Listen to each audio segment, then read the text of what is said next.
It's another Raw video from your favorite YouTube scout, Draftrawthentic. Yes, I'm finally here making another video, and like I said, it's a Raw one, so there will be no edits.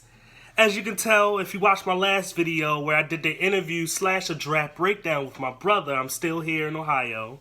Still chilling, still hanging out with the family, seeing, his newborn baby and everything. So, congratulations to my brother for having that baby, and that she was premature. She came a little early, so I wasn't expecting to be here, but it turned out to be a good situation because I was here. I was able to do the interview like I wanted to do with him, and I was able to give a draft breakdown. Now, I know that video was pretty long, but if your favorite team is in the NFC South, you may want to check out all the NFC South videos I will put up.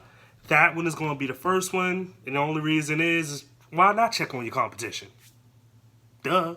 So anyway, if you're seeing this video and you already saw the title, then you know this is going to be about the NFC South team, the Tampa Bay Buccaneers.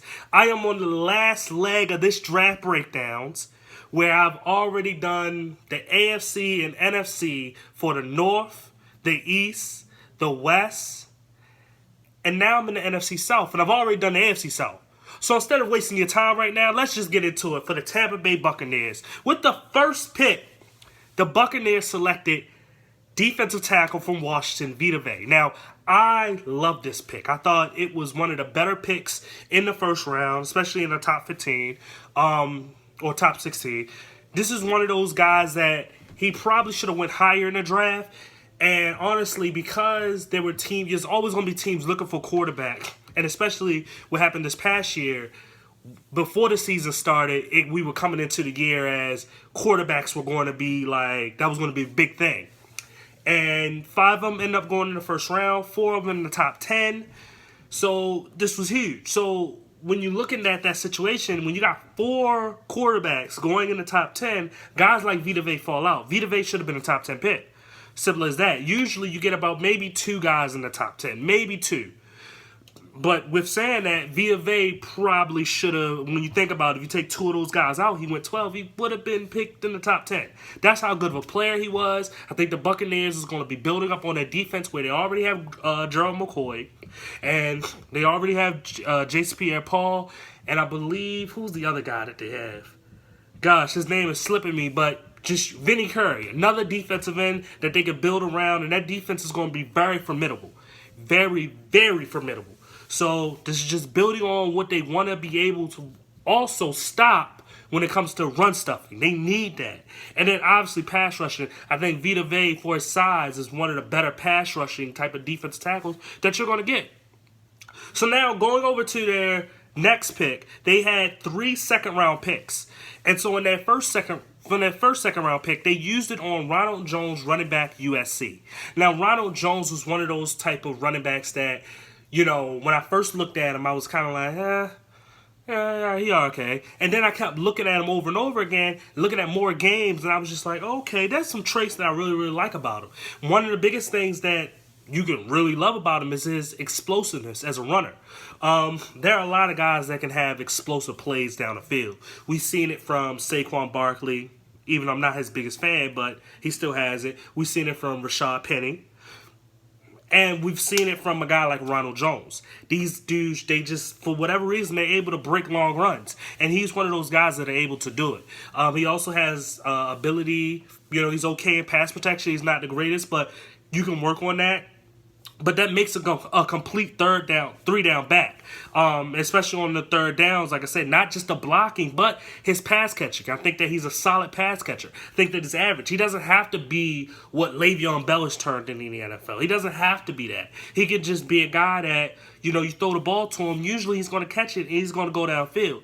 I hate saying, a lot of player comparisons, but when I first saw him, he reminded me of Jamal Charles. It's kind of weird, and it was just the running style, I guess, that just kind of reminded me of an explosiveness that he had. But overall, this is a really, really good player. You're getting some explosiveness at the running back position, and I don't know what other running backs the Tampa Bay Buccaneers have. I probably should have looked that up before I did the video. But whoever they have, it should be a good 1-2 punch. So with Ronald Jones, I'm not saying he's going to be #1 starter, but you're going to have a guy that you can really pull into the fold, and then eventually he should become a #1 type starter within the second year.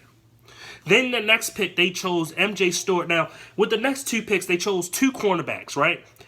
MJ Stewart and Carlton Davis, right?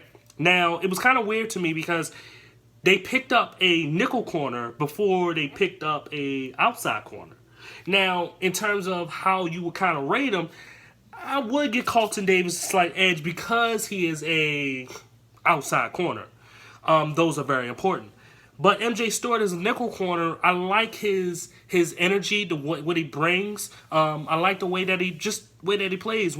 I talked about a lot of defensive players within all of my draft breakdowns. And I said the biggest thing that I always looked at is their ability to just keep going. Their what's the word? I keep stomping on words here. It's like the effort that they really put into it. They got that motor, and it's high. It's just a high motor. They just keep going. And you see it constantly with every single play when you look at a guy like MJ Stewart. It's a never give up attitude. It's that type of attitude where it's like, this could be my last play, and I'm going to give it my all. And that's what I like seeing. So when it comes to a guy like MJ Stewart as a nickel corner, it's a great pick. And with them not actually having a very solid nickel corner, MJ Stewart should give them not just the ability to cover, but also the ability to tackle as well and to create sacks. So this is what you're getting from MJ Stewart. And then Carlton Davis, I'm not the biggest fan of him because I don't believe that he has the best hips in the world and long speed, and he doesn't have recovery speed. But this is one of those guys, if he knows where you're going to go, he's going to stick. He's going to stick to you like glue going down the field. The other big thing that I like about Carlton Davis, obviously, is his size. Like I said, I'm not his biggest fan when it comes to him as a corner, but as an outside corner, what he could give you and what he can give you and what I've seen on tape is solid cornerback play. He will never be a perennial Pro Bowler, but he will definitely be a solid corner for years and years to come. So it is a very good 1-2 punch of what they did do with their next 2 second-round picks to build up on that secondary to help out guys like a Vernon Hargreaves and a Justin Evans. So, with their next pick, they chose offensive lineman Alex Kappa. Now, this is another thing where you have Jameis Winston that obviously quarterbacks always need offensive linemen to help. Alex Kappa is one of those guys where he played tackle at his small school, and now they're thinking that he should be a guard. I think he has 32-inch arms, so that's probably the biggest reason why you would definitely put him at guard. But what I like about Kappa is the nastiness that he has. Mike Mayock obviously put everybody on Kappa, and he talked about that nastiness, and when I saw his tape, I saw the same thing. The dude just brings a punch and nastiness every single play.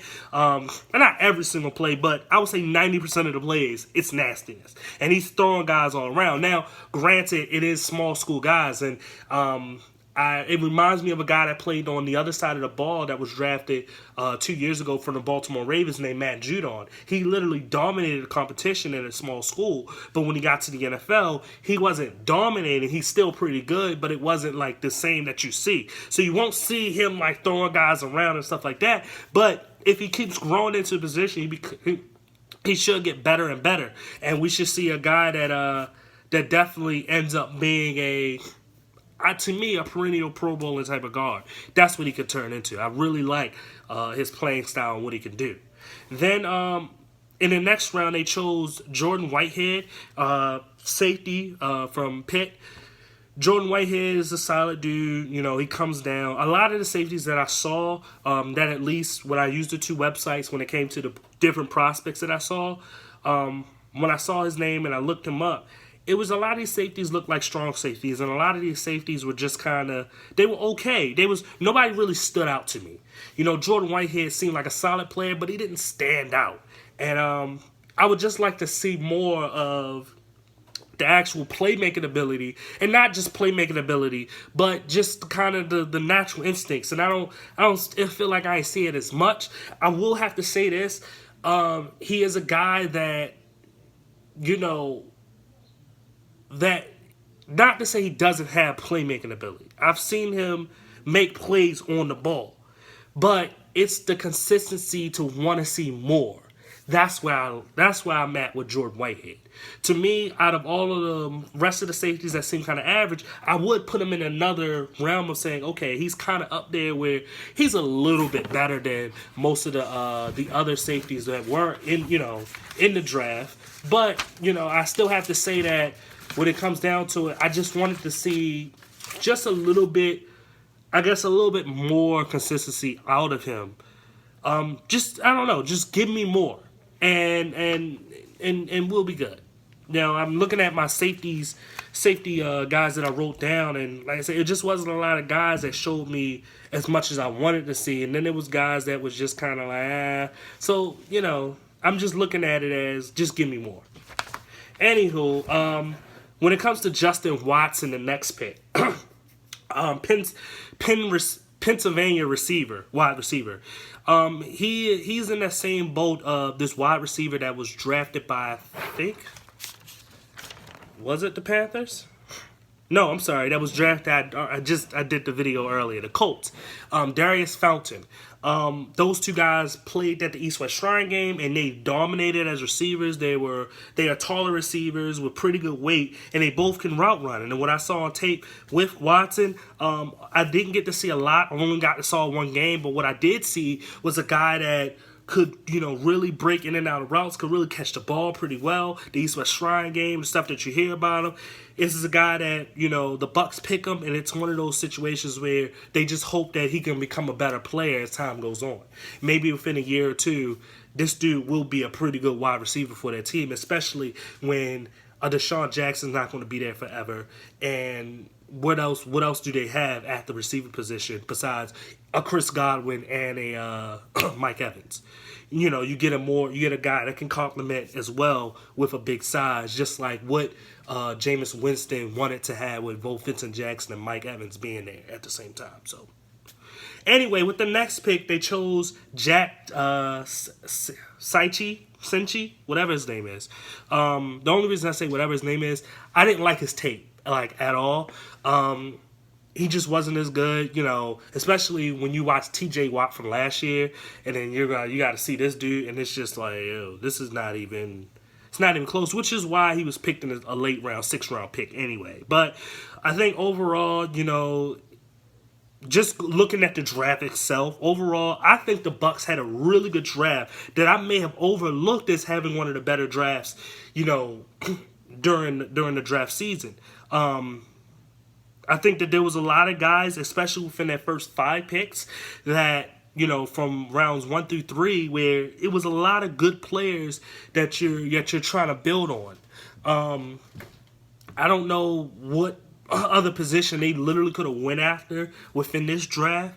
I think they were one of those teams that, they had a lot of different needs, but they didn't have a lot of different needs, meaning as though they can upgrade at certain positions or get better depth at certain positions. But was there really a position that was just like, oh, we need it right now, besides defensive back? There really wasn't a lot there, or maybe even offensive line. But other than that, it just, it was a very wide range type of situation when it came to the Buccaneers. And I think that, like I said, they had a pretty darn good draft for, the picks that they did have. So anyway, if you like this video, please hit that like button. If you want to see more draft breakdowns, please subscribe to the channel. If you didn't like what I had to say about any of these Bucs draft picks, please comment so we can debate. Share this video so other people can comment and we can all debate and we can build this draft community. Once again, this is Draft Raw Authentic. I thank you for watching. Goodbye.